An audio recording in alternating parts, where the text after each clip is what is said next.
हम लोग एक स्पेसिफिक टॉपिक डिस्कस करने जा रहे हैं जो डेटा एनालिसिस से काफ़ी कुछ रिलेटेड है। स्पेसिफिकली डेटा एनालिसिस में हम इसका इस्तेमाल करते हैं, that is classification and prediction. तो सबसे पहले एक सिनेरियो को लेके चलते हैं। मान लीजिए एक बैंक का लोन ऑफिसर है जिसको डेटा के एनालिसिस की रिक्वायरमेंट है, जिससे वो ये सीख सके कि जो भी वो एप्लीकेशंस उसके पास आई हैं उसमें से वो लोन एप्लीकेशन सेफ है और कौन सा उसमें से रिस्की है। सेम सेकंड कैटेगरी में हम ये फाइंड करना चाहते हैं कि एक मार्केटिंग मैनेजर है जो डेटा को एनालिसिस करना चाहता है टू नो कि if he has a new customer तो वो न्यू कस्टमर कंप्यूटर को खरीदेगा या नहीं खरीदेगा। मीन्स एक स्पेसिफिक वे में वो जानना चाहता है कि either the answer will be yes और नो। पहले केस में वो ये जानना चाहता है कि लोन अगर वो प्रोवाइड करता है तो लोन से या रिस्की होगा। ठीक उसी तरीके से तीसरे सिनेरियो में जो मार्केटिंग मैनेजर है वो एनालिसिस करके ये जानना चाहता है कि जो कस्टमर आया है वो कस्टमर एक बिग स्पेंडर है या बजट स्पेंडर है, यानी वो ज्यादा खर्च करेगा सामान खरीदने में या औसत खर्च करेगा। तो ये तीनों कैटेगरीज में, तीनों सिनेरियोज में हम ये देख रहे हैं कि हम एक स्पेसिफिक डिस्क्रीट वैल्यू को फाइंड आउट करने की कोशिश कर रहे हैं। हमारे पास कुछ स्पेसिफिक क्लास लेवल्स हैं जैसे safe, risky, yes, no, big spender, budget spender. तो हम डेटा को उस वे में फाइंड आउट कर रहे हैं। हमारे पास डेटा है और उस डेटा के बेसिस पे हम उसको एक लेवल में कन्वर्ट कर रहे हैं, एक क्लास लेवल में कन्वर्ट कर रहे हैं या एक डिस्क्रीट वैल्यू में कन्वर्ट कर रहे हैं। इस स्पेसिफिक टास्क के लिए जो हम लॉजिक इस्तेमाल करते हैं that is classification and prediction. Okay, so classification क्या है? क्लासिफिकेशन को कभी कभी हम सुपरवाइज्ड लर्निंग भी बोलते हैं। सुपरवाइज्ड इसलिए क्योंकि हमारे पास पहले से एक ट्रेनिंग डेटा अवेलेबल रहता है और उस ट्रेनिंग डेटा के बेसिस पे हम क्लास लेवल्स को फाइंड आउट करते हैं। ओके, जैसे कि आप यहाँ देख सकते हैं कि हमारे पास एक ट्रेनिंग डेटा है जिसमें कुछ लोगों की एज दी हुई है, इनकम दिया हुआ है, क्लास लेवल्स दिए हुए हैं और उसके बेसिस पे अनलेबल्ड डेटा हमारे पास है, यानी क्लास लेवल्स नहीं है। तो उसको हम कन्वर्ट करना चाहते हैं, आइदर मीन्स जो रिजल्ट देगा based on this classifier. Classifier यहाँ पर एक क्लासिफिकेशन मॉडल है जिसको हम क्रिएट करते हैं और वो क्लासिफिकेशन मॉडल किसके बेसिस पे बनता है?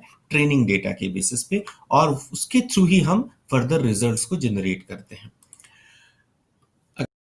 क्या क्या स्टेप्स हैं, कैसे हम क्लासिफिकेशन करेंगे? पहला स्टेप जो है वो लर्निंग स्टेप कहलाता है या ट्रेनिंग स्टेप कहलाता है, जिसमें हम मॉडल को कंस्ट्रक्ट करते हैं।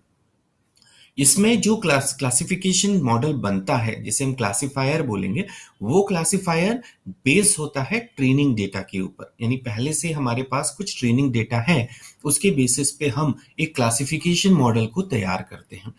उस क्लासिफिकेशन मॉडल में क्या क्या वैल्यूज हो सकती हैं या किस तरीके से वो दिखता है? तो क्लासिफिकेशन रूल्स हो सकते हैं लाइक इफ देन एल्स के बेसिस पे। डिसीजन ट्रीज हो सकते हैं, डिसीजन ट्रीज हम लोग नेक्स्ट चैप्टर में डिस्कस करेंगे। मैथमेटिकल फॉर्मूला हो सकता है। इस पर्टिकुलर चैप्टर में हम क्लासिफिकेशन रूल्स को स्टडी करेंगे कि किस तरीके से क्लासिफिकेशन रूल्स बनते हैं। स्टेप वन में जब हमारा एक क्लासिफायर जनरेट हो जाएगा टेस्टिंग के बेस पे, तो हम उस मॉडल को यूज करेंगे। लेकिन मॉडल को यूज करने से पहले उसकी एक्यूरेसी टेस्ट करना जरूरी है। एक्यूरेसी कैसे टेस्ट होगी? हमारे पास जो प्री डिफाइंड डेटा है, जो पहले से ट्रेनिंग सेट है, उस ट्रेनिंग सेट पे हमको अप्लाई करेंगे हम उस क्लासिफायर के साथ, उस मॉडल के साथ, और हम चेक करेंगे कि जो हमारा क्लास लेवल था वही क्लास लेवल आ रहा है कि नहीं आ रहा। जैसे 25 एज, इनकम 30K में हमारे ट्रेनिंग डेटा में क्लास लेवल बजट स्पेंडर्स था, तो हमारा जो आउटपुट आना चाहिए वो बजट स्पेंडर आना चाहिए। अगर एक्यूरेसी एक्सेप्टेबल है तो हम उस मॉडल को फर्दर क्लास लेवल्स के लिए इस्तेमाल कर सकते हैं।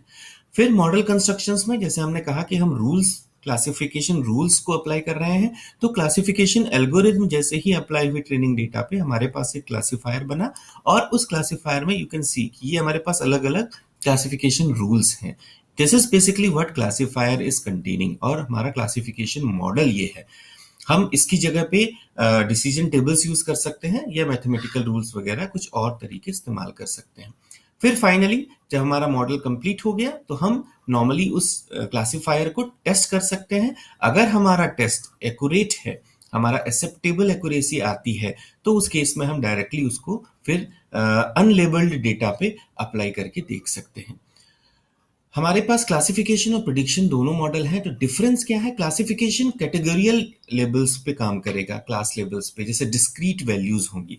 For example, if I give dollar x customer, will it be safe और रिस्की? तो हमने एक स्पेसिफिक अमाउंट का लोन किसी कस्टमर को दिया है, हम फाइंड आउट करना चाहते हैं क्लास लेवल को, सेफ या रिस्की को। प्रिडिक्शन में क्या है? कंटिन्यूअस वैल्यू है। जैसे कि मैं ये फाइंड आउट करना चाहता हूं कि मेरा लोन सेफ हो, तो उस केस में मुझे कितना अमाउंट कस्टमर को देना चाहिए। तो यहाँ पर अमाउंट कुछ भी हो सकता है, वो क्लास लेवल्स पे बिलोंग नहीं कर रहा है, कंटिन्यूअस वैल्यू है। यहाँ पे एक डिस्क्रीट वैल्यू है।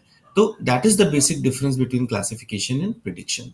सो guys, thank you very much for listening. Next video में हम classification by decision tree induction को डिस्कस करेंगे। Till then, subscribe for more videos. Thank you.